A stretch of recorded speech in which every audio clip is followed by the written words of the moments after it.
Good morning. Today's March 7th, and there have been a lot of little things that I've been doing in the garden over the last couple weeks, but none of it has really been enough to just make a video around any of the activities. It's kind of been doing something for 5-10 minutes here or there. And we've also just had a lot of rain, and we have a lot of rain coming up this week also, which is pretty unusual for us actually. Here in Zone 9B in California, we don't really get that much rain. And so we've had like crazy storms at the beginning of the year, and we're still getting rain, which is a great thing. But it just means that, gardening has just been happening incrementally. We're also a few weeks past our last frost date right now, but we're still getting a couple nights that are close to freezing. So we haven't put anything in the garden yet. We're still actually prepping the garden, but I wanted to kind of give you an update on where things are, what little projects I've done, what little projects I'm working on today, including what we're doing to test our soil in advance so that we can kind of test for contamination or anything like that before we get a big load of it. So I'm going to go through all those things today. But first, because I said I would, I wanted to give an update on our peppers. This is nuts.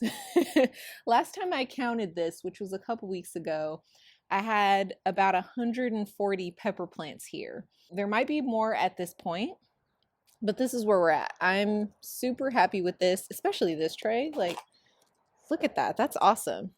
So this one mostly has about 2 peppers per tray. It was one of the last ones that I did, but I wanted to give you an update on where we are for these. So this was the first tray that I germinated them in probably mid-January. I wasn't writing down the date, which was not great of me, but this one started in mid-January. These started at the beginning of February, and then these also started in the middle of February, and these two are by far doing the best. So now, some of these seeds are brand new seeds. Yeah, like this one. This is seeds that I bought from Baker Creek. This is an Ajvarsky. So I just bought these February 10th, actually. I started these February 10th for germinating them, and then up potted them on February 13th. And you can see this one is way bigger than some of these other ones, where this one, for example, I started on February 1st as a germination, and then, or to germinate the seed, and then planted it in here on February 11th. So there's kind of a difference for you to kind of compare apples to apples. Let me find this one, which was planted even earlier. This one was planted in, or germinated in, January, and you can see the difference between January and February. And so what this tells me, one, is I figured out a few things.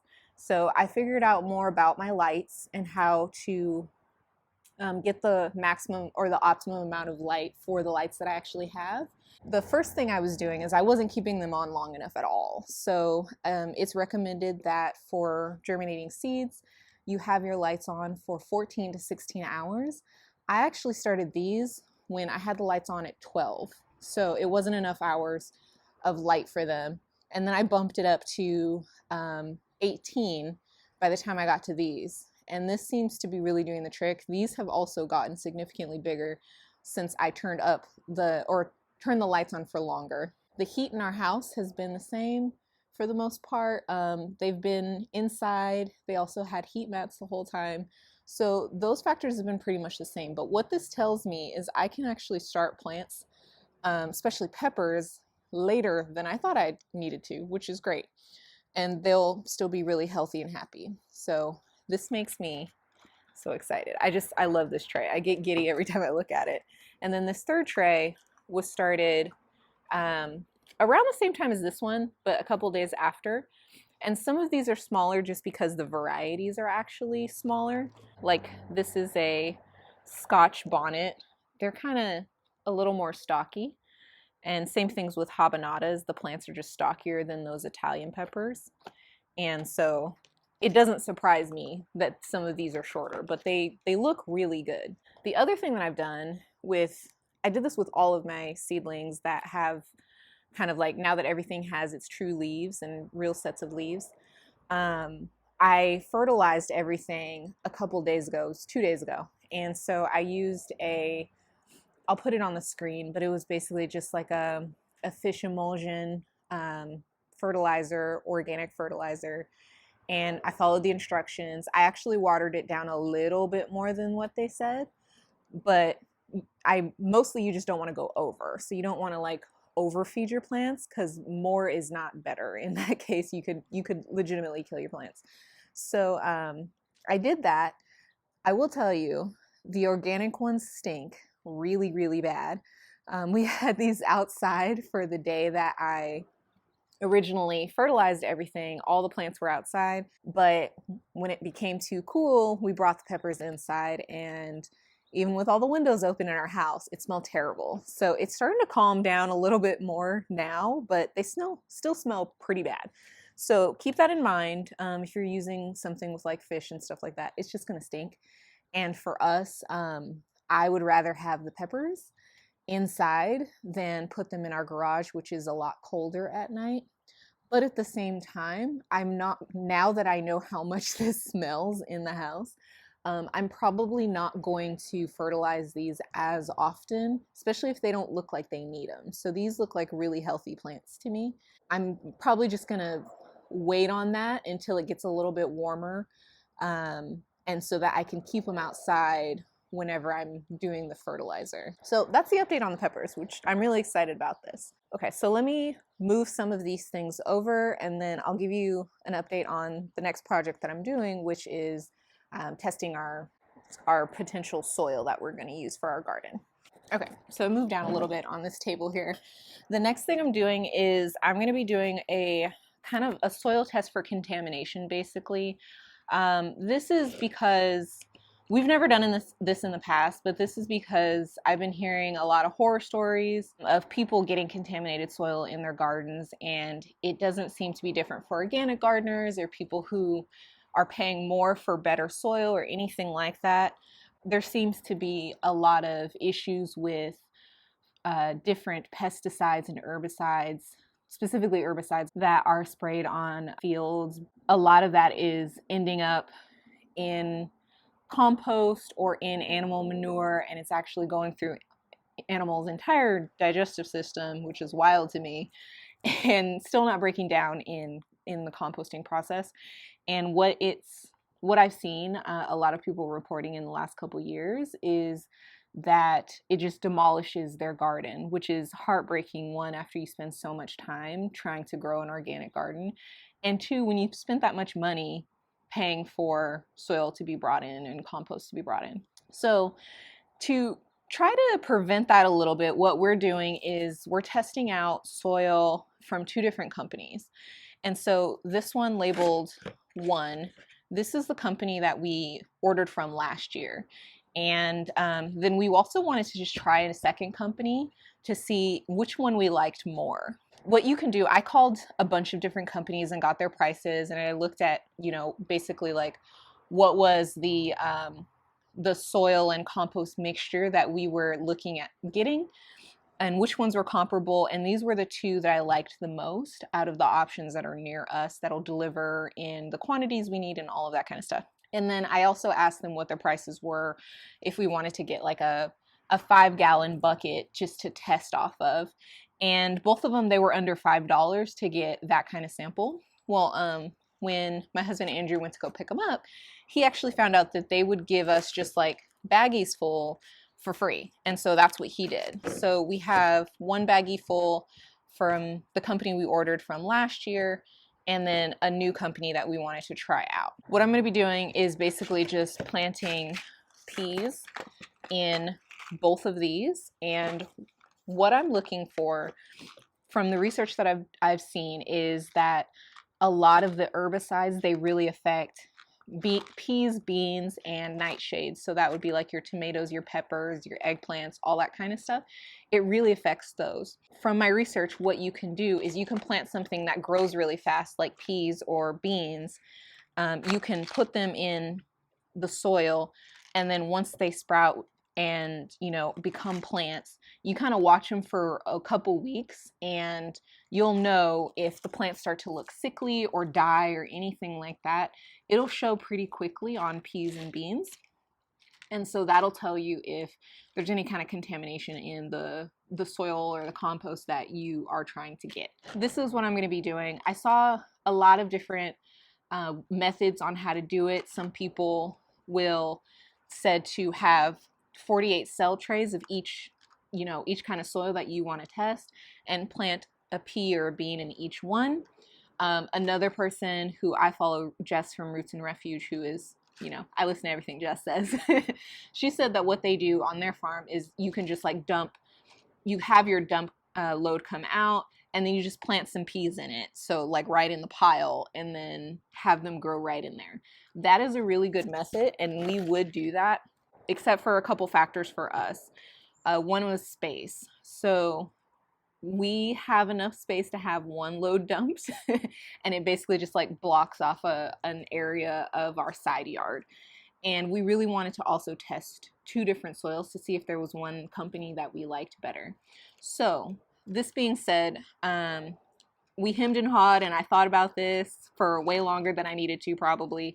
And this is the method that we came up with, where we were just going to get samples from each company that we wanted to try, and then see what happens over the next couple weeks.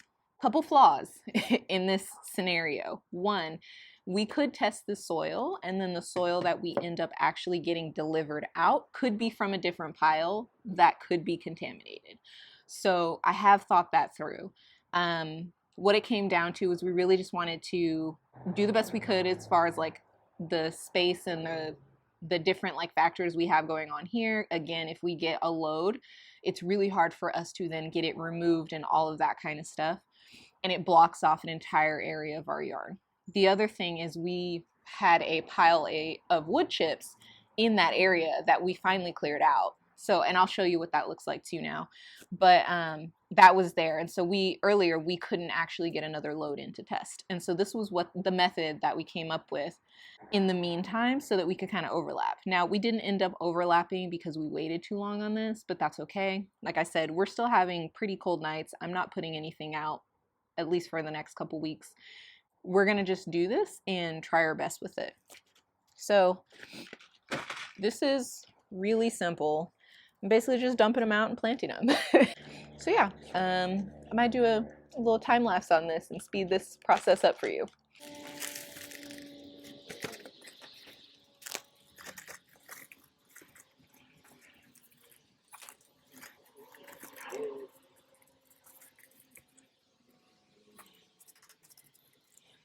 Okay, so there's one thing I want to show you. I want to show you kind of what the texture of each one of these looks like. Okay, so here's the texture of both of these. This is company 1 that we ordered from before, and this is company 2. So company 1, both of these are a mix of topsoil and then their like best compost mixture. So this one, you can see, looks pretty good. I'm pretty happy with what's in that. It's really loose. It looks like maybe it has more sand in it as far as the topsoil part. And then this one is really clumpy. And so there's definitely, let's see, there's definitely a lot more clay in this. Now that's really interesting to me because this one was the one I was actually more excited about, just because of the different amendments and things that they put in it. But we'll see how these do. Now, the sand might be a really good thing for as far as drainage, but in the summertime, this clay might actually really help us because it might maintain more moisture, which it gets really hot out here. And so that might be a good thing. It might be a bad thing. We'll see what happens. All right, so now that you've seen the texture in both of these, I'm gonna put the peas in.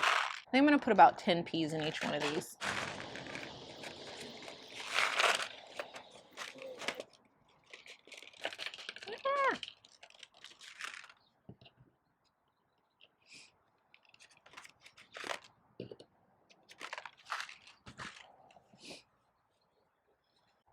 All right, all done.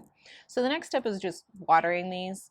I'm actually not going to do that because we're supposed to get rain later today, and then it's supposed to rain for pretty much a week. So I'm going to let them get watered by the rain.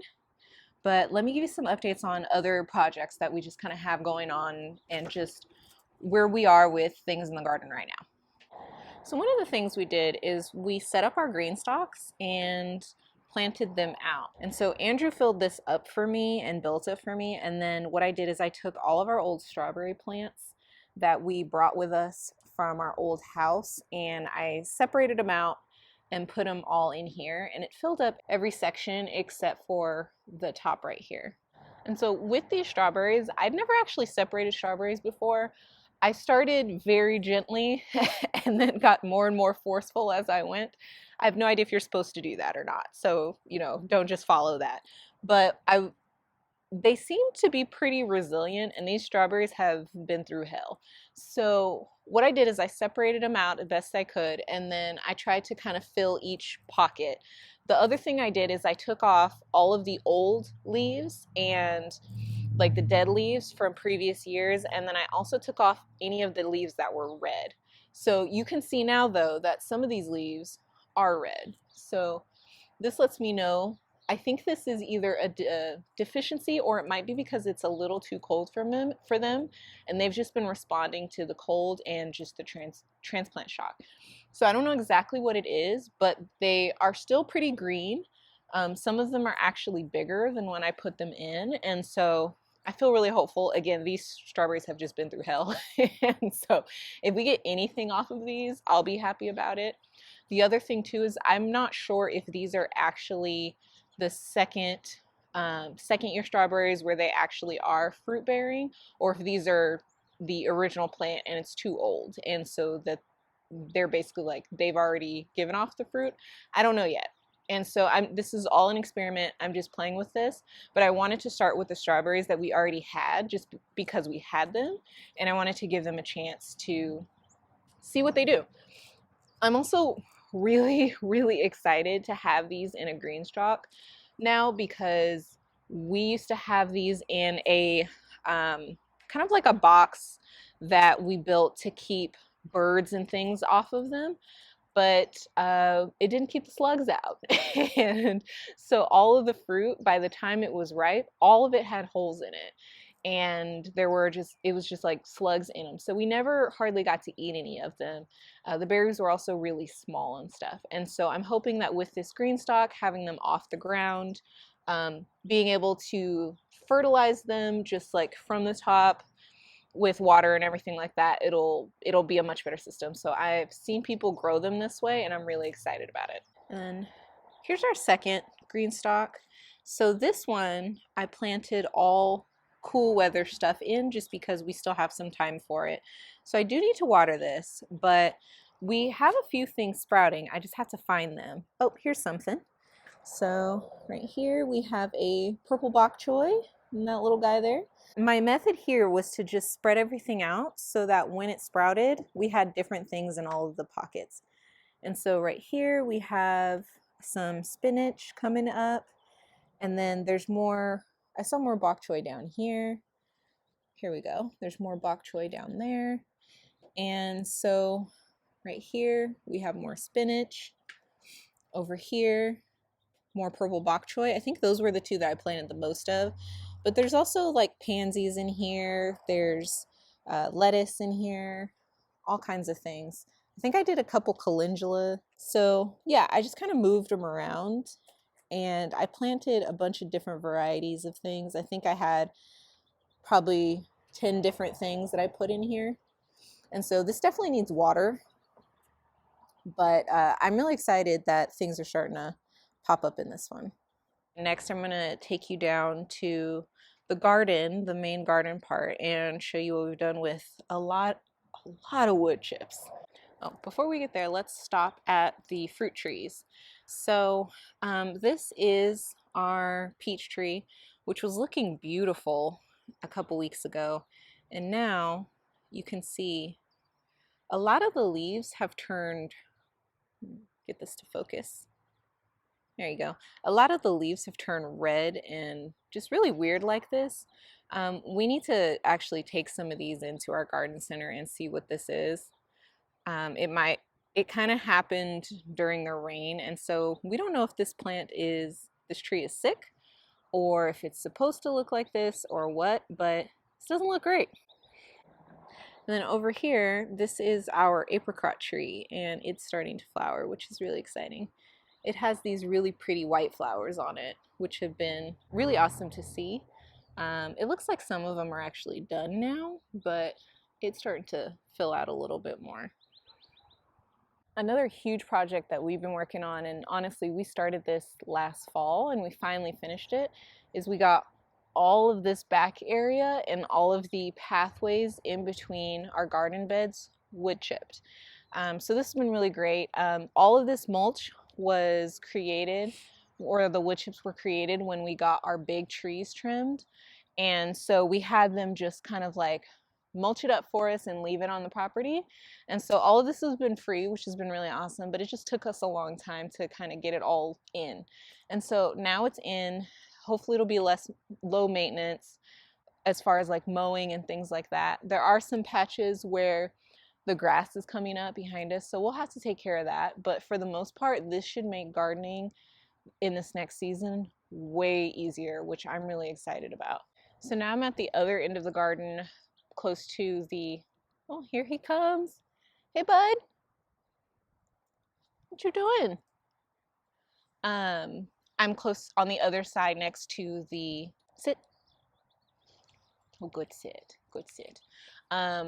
Close to the citrus trees. Hi, buddy. And so behind me, this is the last of the wood chips that we have. So we had to move these just to get them out of the way so that we could bring the compost in, because we have, you can see here, one of these beds next to me is still empty. And so now we're going to be able to bring in the soil for all of the last beds that we built. And then we'll be able to just like really finish the garden. So I'm really excited about that. We have a few more weeks of work ahead of us for sure, but I'm okay with it happening a little bit later than we intended. Like I said, we're past our last frost dates, but we're still having some pretty cold nights, and so I'm fine with waiting. And so anything, he's very distracting. Let me see.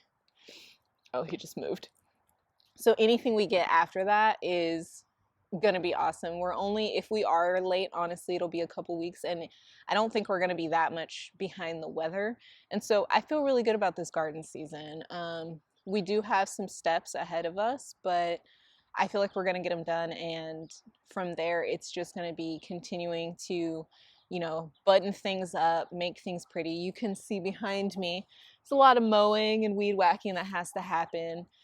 Things like that. We have some more stuff to make this space really what we want, but we've gotten most of the infrastructure in at this point, and so that's when it's going to just be just making it better and better and better. Oh, I was trying to think of other updates we had. One random update, we have rabbits that come into our yard now, and so it started off as two bunnies. They look very domestic. It looks like somebody lost their pets. And yesterday we saw a baby bunny coming in here. So they have unfortunately found us. They know exactly where we are. They come in here almost every night. During the day when Remy sees them, he does chase after them, and we let him just to kind of get him out of the garden. But we're not really sure what to do about it. So we're gonna have to figure out, like, there's a couple places in the fences where they can get in. We're gonna have to block those off and stuff like that and just try our best. But they also can come in from the front of the house where our gates are. So we're gonna have to figure that out. We don't want to kill them. So, and we're trying to figure out if it's best to trap them or not, but we're gonna try blocking things off first just to see if that's the easiest solution. They're very cute. They're very cute white fluffy bunnies, especially the little baby one we saw yesterday. But I'm not excited about them eating everything once I put all of these little plants in that I've spent so much time on. I'm not in love with the idea of them eating them all down. So we'll have to figure that out. Yeah, it's also really cool to live in a place where you have like neighborhood bunnies. So I'm torn. But anyway, so those are all of our updates. I am excited to keep this going, and I'm excited now that things are happening and things are going to start going in soon in the next couple weeks. We're going to get our soil drops in after, the peas come up, and we'll go from there. So thanks for hanging out with me today in my garden, and I'll see you next time. Bye. It's snowing. I mean, this is more slush, but you can touch it. It doesn't hurt at all. Weird. Mm.